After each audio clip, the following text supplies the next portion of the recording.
బావా నా విలువ ఇప్పుడు తెలియదు నీకు. నేను చచ్చిపోతే అప్పుడు తెలుస్తుంది. అబ్బా ఎప్పుడు చచ్చిపోతా అంటావు. ఎంత బాధ వేస్తుంది నాకు. అంటావు కానీ సాగవు.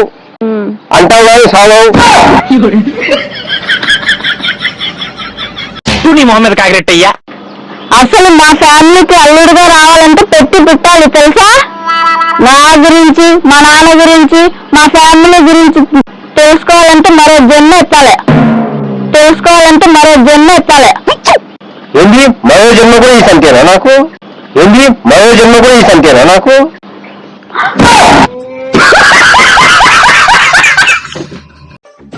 టచ్ చేసావు, నా గుండెల్ని టచ్ చేసావు.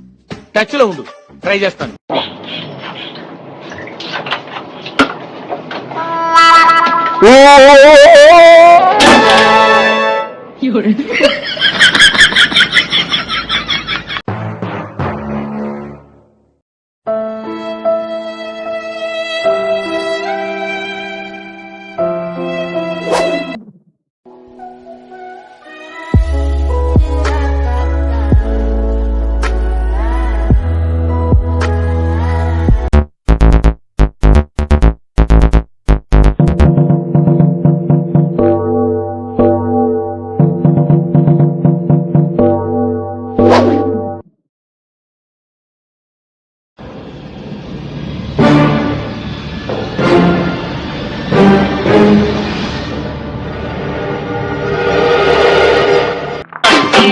చూడు వీళ్ళు తమ్మున్న దోస్తులో గుండె నిన్న